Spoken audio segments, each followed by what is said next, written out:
It's been quite an interesting day on the overall trading front because we're in positive territory, slightly slipping into the negative, and then up 1.5% at the end of it all. Yeah, I guess the market opened, well, I guess the market was quite weak yesterday on the whole Greek news, and I guess there was some expectations that we would drift lower, but the market seemed to have found some optimism from somewhere to end higher. From somewhere, that's a very good point that you make, because we've had the ADP numbers coming in slightly better than expected. And then, of course, everyone's still focusing on this Greek referendum on Friday. Johnny, is this concerning for you? Because it was a very big surprise, and it seems that most market participants weren't expecting it. Yeah, I guess the call for referendum was a surprise. Our view on the bailout last week was that it wasn't done and dusted. There's still a lot of sort of hoops that sort of politicians and policymakers need to jump through. So I guess the sort of call for referendum is, I guess, an unexpected surprise. But yeah, there's still a lot needs to be done before Europe can settle down. I don't think last week's deal was the last deal that we're going to see. Let's touch on SAB Miller, which was slightly to the negative today. It was down 0.13%.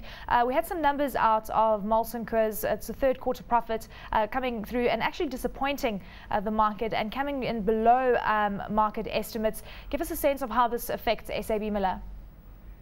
Yeah, that's correct. SAB Miller report their interim results towards the middle of November. The numbers out today was from their joint venture with Molson Coors, so really reflects their US business, which makes up about sort of 10 to sort of 15% of the business once they conclude the Foster's acquisition. And then the numbers weren't great. The volumes had been pre-released by SAB Miller, but the sort of EBITDA or profit number was a good sort of 10-20% below what the market was looking for. So we may see some downgrades to the SAB numbers ahead of those interim results. Oh, it's quite interesting because, I mean, looking at some of the trends that have emerged with regards to this company, they talk of cost inflation is a problem, overall weak economy, which is not surprising, and overall weak trends as well. Do you think that we're going to see a recovery in this regard, or do you think that SAB Miller needs to be quite clever in terms of how they deal with this operation? No, look, I think the US business has always been a very difficult business for SAB ever since they bought Miller's back in the early sort of noughties. And then the sort of JV with Molson Coors was effectively an effort a number of years back just to try and get more efficiency and more scale in this market. It's a very difficult market.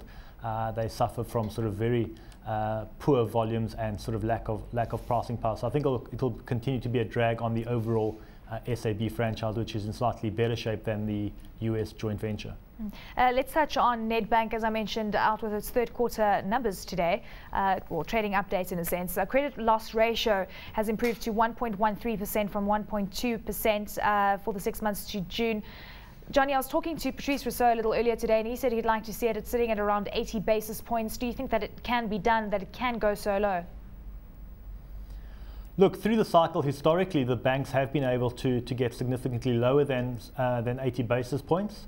What we're seeing at the moment is quite a lot of pressure on the home loan market. The sort of housing market isn't recovering, and banks are generally shifting their sort of mix of loans more to unsecured credit. So I think they will struggle to get back to sort of those historic lows. Sort of 80-85 bips is probably now sort of a more normalized through the cycle bad debt charge. Would you be buying Nedbank at this point? It seems there was quite a bit of optimism with regards to these numbers because we had net interest revenue also increasing quite nicely by around 15.5%. And Nedbank was up 1.5% today, while Standard Bank was actually down around 0.6%.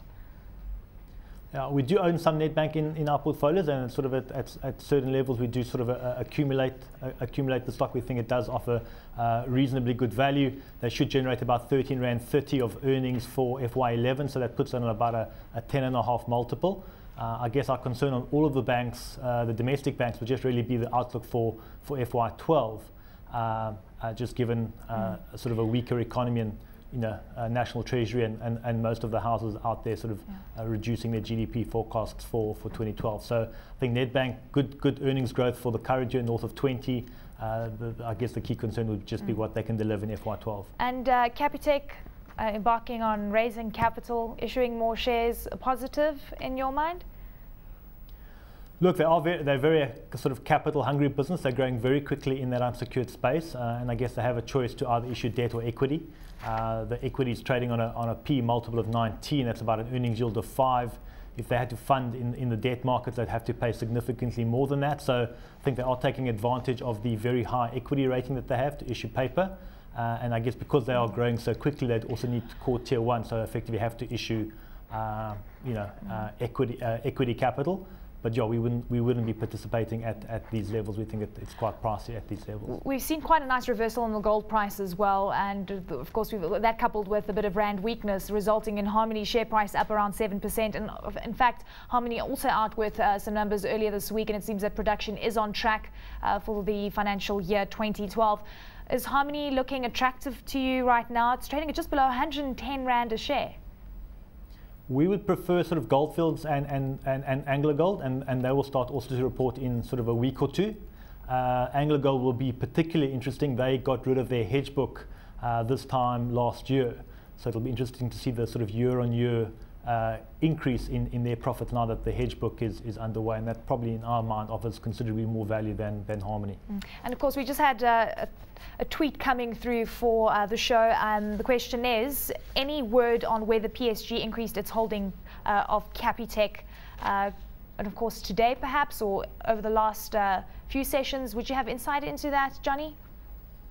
No, I mean, I guess PSG are ruining the day that they unbundled most of Capitec. I'm not too sure what they did. I know in the prior rights issue that Capitec had, PSG issued some preference shares, and arguably that was to follow their rights in Capitec. I would presume that they haven't followed this time around.